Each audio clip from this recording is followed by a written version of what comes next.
नमः शिवाय। शिवजी सदा सहाय। ओम नमः शिवाय। गुरुजी सदा सहाय। 16वां अध्याय शिव तत्व विवेचन।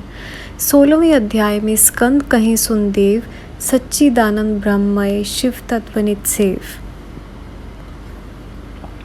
सूत जी बोले, जब इस प्रकार गुरु ने वेदार्थ उपदेश किया तो उसे सुनकर मुनिश्रेष्ठ को परमात्मा में संदेह हुआ। तब उन्होंने कहा कि हे स्वामिन, आपके मुख कमल में जो मैंने ओंकार रूप अमृत का पान किया है उससे अब मेरा ज्ञान दृढ़ हो गया और इस विषय में कुछ भी संदेह न रहा।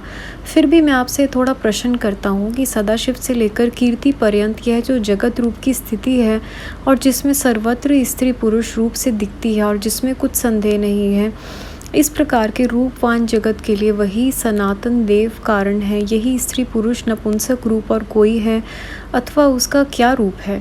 विद्वान और शास्त्र तो मोहित होकर उसे अनेक प्रकार से कहते हैं, परंतु इसमें जो एक मत हो और जगत सृष्टा जैसा एक भाव का प्राप्त हो वह आप मुझे बतलाइए, क्योंकि मुझे ब्रह्मा विष्णु आदि देवता और सिद्ध कुछ नहीं जान पड़ते। मुझे तो यह करता हूँ यह व्यवहार ही स्पष्ट दिखाई पड़ता है और यह सब क्रियात्मक व्यवहार ही सब अनुभवों से सिद्ध होता है और वह देह इंद्रिय मन बुद्धि तथा अहंकार से उत्पन्न होता है अथवा ये महान आत्मा का ही रूप है। इसमें भी कुछ संदेह नहीं है, परंतु इन दोनों बातों से ही अद्भुत विवाद है और मेरे संशय रूप विष वृक्ष को उखाड़ कर ऐसे वर दीजिए कि जिससे हमारे चित्त की भूमि शिव के अद्भुत कल्प वृक्ष के जन्म योग्य हो जाए। हे देवेश, मुझे आशा है कि आपकी कृपा से मुझे दृढ़ ज्ञान प्राप्त होगा। जब मुनि ने इस प्रकार पूछा तो उपनिषद गर्भित इस रहस्य को समझकर प्रभु स्कंद जी कुछ हंसते हुए बोले कि हे मुने, इस गृह ज्ञान को शिवजी ने कहा है। हे वामदेव, जिस समय शिवजी अम्बा से कह रहे थे उस समय मैं अम्बा का दूध पीता हुआ बड़े आनंद सब कुछ सुन रहा था और वह सब मुझे स्मरण है। हे पुत्र वामदेव, अब उस परम रहस्य को मैं तुम पर दया करके कहता हूँ, ध्यान देकर सुनो। कर्म सत्ता से लेकर जितना कुछ शास्त्रवाद है वह सब ज्ञानदायक है। विचारवान उसे विवेक पूर्वक सुनते हैं। भला आप लोगों की जैसा कौन है कि जो आपने इसे बड़े विस्तार युक्त शास्त्रवाद का शिष्यों को उपदेश किया है, परंतु जिनकी नीच बुद्धि है वे अभी तक कपिल आदि शास्त्रों को पढ़ भी ऐसा ही कहते हैं। ईश्वर नहीं है, ऐसे शिव निंदक पहले से ही 6 मुनियों के द्वारा शापित और अन्यथावादी हैं। अतएव उनकी वार्ता कदापि सुनने योग्य नहीं है, क्योंकि उन्हें तो श्रुति और अंकुरादि कर्ता जन्य देखने से भी और अनुमान प्रयोग से भी परमेश्वर का रूप सिद्ध नहीं होता और वे अन्य अवसर की प्रतीक्षा करते हैं। किंतु जैसे उपरोक्त पंचायव युक्त धूम के देखने से पर्वत अग्नि वाला है, ऐसा ही है तो प्रत्यक्ष प्रपंच का दर्शन एवं अवलंबन है। परमेश्वर परमात्मा को जाने इसमें संदेह नहीं।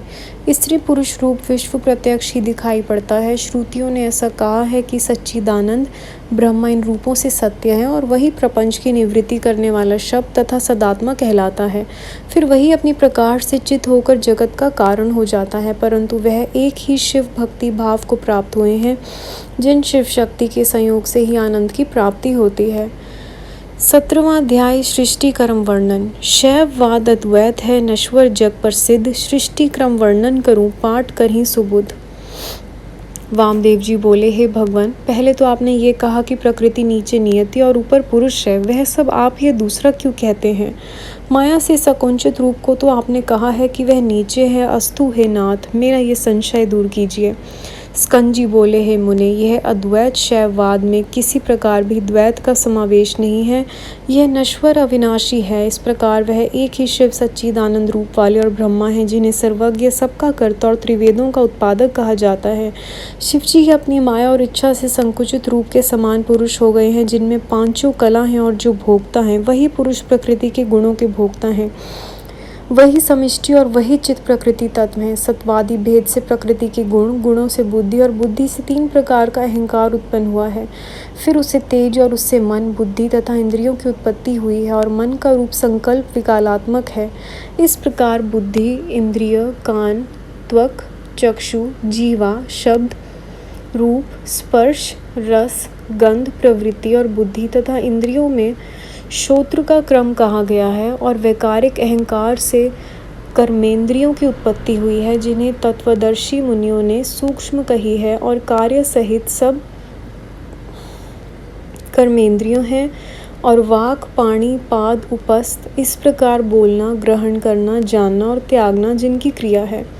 फिर उनकी तमनात्राएं हुई जिनसे शब्दादि रूप हुए और जिनसे आकाश, वायु, अग्नि, जल और पृथ्वी की उत्पत्ति हुई और जो पंच महाभूत कहलाए तथा आकाश, वहन, पाचन, वेग और धारा जिनके व्यापार हुए। सूत जी बोले, जब वेदांत युक्त इस प्रकार का वचन स्कंद जी ने कहा तो ऋषि वामदेव जी नम्र हो बार बार पृथ्वी पर गिरकर उनको दंडवत करने लगे, क्योंकि उनके चरणारविंद में विहरते हुए उन्हें परम तत्व की प्राप्ति हो गई। संगत जी, अध्याय यहाँ समाप्त होता है। गुरु जी, संगत जी, यहाँ तक पढ़ने में कैसी भी कोई भी जाने अनजाने में भूल हुई हो प्लीज़ माफ़ करिएगा। अगला अध्याय हम अगली वीडियो में सुनेंगे। ओम नमः शिवाय। शिव जी सदा सहाय। ओम नमः शिवाय। गुरु जी सदा सहाय। Thank you Guru ji, thank you संगत जी। जय गुरु जी महाराज।